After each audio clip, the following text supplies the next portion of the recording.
आखिरी रास्ता है कि इंडिया गठबंधन से अलग होना। लेकिन उससे पहले आम आदमी पार्टी ने यह जरूर कहा है कि जिस तरीके से कांग्रेस के नेता बयानबाजी कर रहे हैं दिल्ली विधानसभा चुनाव से पहले, उसको लेकर के वो काफी ज्यादा नाराज है और जो घटक दल हैं इंडिया गठबंधन के उनसे बात करेगी ताकि कांग्रेस को इंडिया गठबंधन से बाहर किया जाए। और इस वक्त हमारे साथ संदीप दीक्षित जी खुद मौजूद है। संदीप जी, सबसे ज्यादा हमला तो आप ही बोलते हैं अरविंद केजरीवाल पर और आम आदमी पार्टी पर, और आज एलजी साहब के पास भी आए हैं शिकायत करने। तो जिस तरीके से इंडिया गठबंधन से कांग्रेस को अलग करने की बात आम आदमी पार्टी कह रही है, उसको लेकर के क्या कहेंगे? नहीं, उसमें क्या, वो कोशिश कर ले जो करना है भाई। बदमाशी करो आप, ठीक है, गुमराह करो आप, चीटर बनो आप, और आरोप हम पे लगाओ। हमारा कोई उनसे गठबंधन दिल्ली के चुनाव में तो है नहीं, ठीक है। दिल्ली को चुनाव पे नहीं है तो आपकी सारी खामियों को हम निकालेंगे। भाई आपने शराब घोटाला किया, उसके बाद भी आप गठबंधन में आए। कोई मुझे बता दे, एक घटक दल बता दे इंडिया अलायंस का जो कहता है कि शराब घोटाले में ये इनोसेंट है। सबने ये कहा कि इनको बेल पे छोड़ा जाए, अगर सजा मिल जाएगी तो जेल जाएं। बेल का लोगों ने कहा कि नहीं, जेल में नहीं होना चाहिए, बेल में होना चाहिए। लेकिन इंडिया घटक दल के लेकिन जब इतनी नफरत थी तो आपने लोकसभा चुनाव क्यों लड़ा साथ में? नहीं, बात नफरत की नहीं थी। नफरत जो है इनकी दिल्ली सरकार की कार्रवाइयों से है। ऊपर में ये हमारा समर्थन करते हैं, ये कहते हैं नरेंद्र मोदी की जगह राहुल जी प्रधानमंत्री बने तो स्वागत है सबका, क्या दिक्कत है? ऊपर तो हमारा कोई नैतिक अंतर नहीं है ना। उन्होंने ये कहा कि दिल्ली, अगर आपको याद होगा, आज से 8-9-10 महीने पहले ये कहने लगे कि जो बात राहुल जी अपनी यात्राओं में, न्याय यात्राओं में जिस तरीके से बीजेपी की सरकार की आलोचना कर रहे थे, उसमें ये साथ हैं। इन्होंने कहा कि इसलिए हम इंडिया गठबंधन में आते हैं। और एक और चीज़ थी कि बहुत सा ऐसा वोटर है दिल्ली में जो लोकसभा के चुनाव में नरेंद्र मोदी जी को वोट नहीं देना चाहता, उनकी सरकार को हराना चाहता है, क्योंकि उसमें कुछ वोटर कांग्रेस का है, कुछ वोटर आम आदमी का है, वो आपस में बढ़ जाते।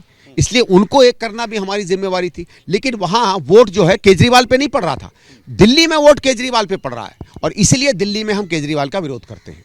लेकिन अगर संदीप जी बात की जाए तो लोकसभा में आप लोग एक साथ आए, एक साथ वोट मांगा। अब दिल्ली विधानसभा चुनाव में इतनी नाराजगी क्यों हो गई? दोनों लोग अलग हो गए, गठबंधन हुआ नहीं, और लगातार दिल्ली कांग्रेस के नेताओं की तरफ से केजरीवाल के खिलाफ, आम आदमी पार्टी के खिलाफ बयानबाजी हो रही है। और ये देखिए, कई पन्नों का दस्तावेज मेरे हाथ में है जिसको आज आपने एलजी के सामने रखा है और खुद अरविंद केजरीवाल की शिकायत की है। तो गठबंधन कैसे रहेगा? कैसे इंडिया गठबंधन आगे बढ़ेगा? गठबंधन तो इंडिया अलायंस तो लोकसभा लेवल पर है ना, पार्लियामेंट्री लेवल पर है ना। भाई आप क्रिकेट देखते हैं, क्रिकेट देखते होंगे, कुछ ना कुछ देखते होंगे। आईपीएल में मैच होते हैं, इंडिया ऑस्ट्रेलिया के खिलाड़ी साथ खेलते हैं। जब अलायंस होता, आज हम लोग इंडिया के खिलाफ खेल रहे हैं, ऑस्ट्रेलिया के खिलाफ खेल रहे हैं ऑस्ट्रेलिया में, तो जो खिलाड़ी, लेकिन मेन नेता पे ही आरोप लगाएंगे तो फिर कैसे चलेगा? अरविंद केजरीवाल तो मुख्य नेता है आम आदमी पार्टी के। तो क्या हो गया?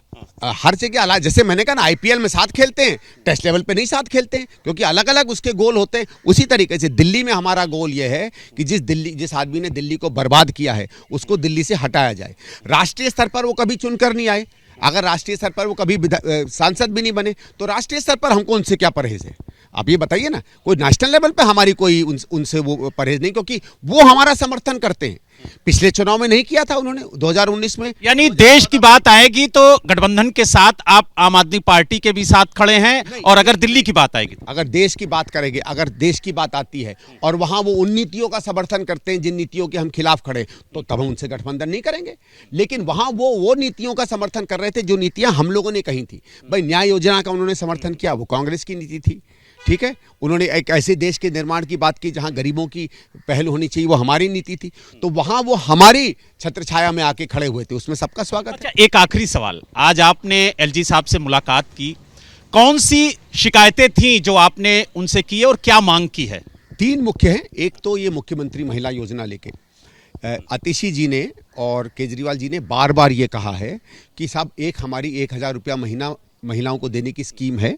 ये स्कीम चुनाव के पहले 1,000 रुपया देगी, और जब चुनाव हो जाएंगे और अगर हम लोग जीत के आते हैं तो 2,100 रुपये हो जाएगी। कोई भी पॉलिटिकल पार्टी कोई स्कीम देती है, हमें कोई परहेज नहीं। आप 2,100 दो, 5,000 दो, 2,000 दो। वो दूसरी बात है कि पंजाब में पिछले 2-2.5 साल से वहाँ की औरतें इंतजार कर रही हैं, क्योंकि वहाँ भी इन्होंने प्रॉमिस किया था देने का, वहाँ तो 1 रुपया नहीं दे पाए। तो हमें तो पूरा विश्वास है कि दिल्ली में भी नहीं दे पाएंगे। पर चलो वो छोड़िए, प्रॉमिस करने में तो कोई अपराध नहीं है, आप प्रॉमिस कर सकते हैं। लेकिन इन्होंने एक तथ्यात्मक झूठ बोला कि अभी एक स्कीम है जिसके तहत आपको 1,000 रुपया महीना मिलेगा। उसकी अपनी सरकार कहती है कि साहब वो गलत है, झूठ है, ऐसी कोई स्कीम नहीं है।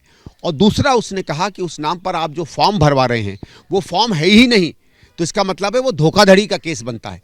तो जब स्वयं सरकार कह रही है कि धोखाधड़ी का केस है, तो हम तो उसी सरकार के मुखिया से ये आग्रह करने आए हैं कि जब ये धोखाधड़ी का केस है तो आप इसमें इंक्वायरी करवाएं, और इंक्वायरी में अगर ये सच पाया जाता है कि ये धोखाधड़ी का है, तो इस धोखाधड़ी को आप प्रचार प्रसार करने में सबसे प्रमुख रही हैं आतिशी जी और अरविंद केजरीवाल जी। उन दोनों के खिलाफ कार्रवाई हो, और वो तमाम कार्यकर्ता जो दिल्ली की तमाम इनोसेंट और अनसस्पेक्टिंग औरतों को ये फॉर्म भरवा रहे हैं और उनसे उनका सीक्रेट और प्राइवेट डेटा ले रहे हैं, उन सब के खिलाफ कार्रवाई हो। एक ये। दूसरा, कल हमें मेरे घर के बाहर कुछ मेरे पंजाब के मित्र आए हुए थे जो पंजाब यूथ कांग्रेस के हैं, पहले से मुझे जानते हैं, मुझे चुनाव में मदद करने आए थे। उन्होंने दो एक ऐसे लोगों को देखा जिस पर उनका संदेह हुआ। जब उन्होंने उनसे शायद कन्फ्रंट किया, बात की, तो वो वहाँ से रवाना हो गए और पता चला कि वो पंजाब पुलिस के शायद हैं, क्योंकि इन चीज़ों का कोई यह तो है नहीं कि वो तमगा लटका के घूमते हैं कि हम जासूस हैं। जब मुझे ये पता चला तो मैंने पंजाब पुलिस के एक अधिकारी हैं जिनसे मेरी जान पहचान है, उनसे बात की। उन्होंने इस बात की पुष्टि की कि हाँ, यहाँ भी खबर है कि यहाँ की पुलिस दिल्ली में लगाई गई है सूचनाएं इकट्ठा करने के लिए।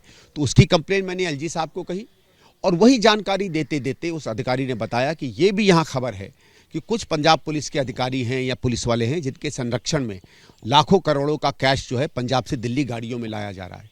तो मैंने ये भी एलजी साहब से रिक्वेस्ट की कि ऐसी कोई भी संदेहास्पद गाड़ी अगर मिलती है, हरियाणा से ट्रैवल कर रही हो, यूपी में ट्रैवल कर रही हो, राजस्थान में ट्रैवल कर रही हो, आप वहाँ के सीएम को या डीजीपी को ये आग्रह करिए और दिल्ली की पुलिस को सतर्क करिए कि ऐसी कोई भी गाड़ी मिले तो उसकी तहकीकात की जाए जो संदेहास्पद लगे।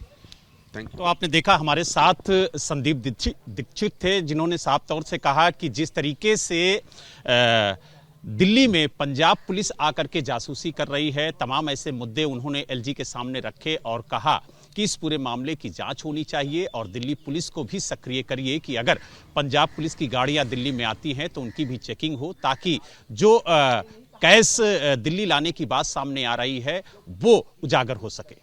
दिल्ली से वीडियो जर्नलिस्ट चाको के साथ Balram Pandey, ABP news. For exclusive and insightful videos, subscribe to our new channel ABP Live Premium.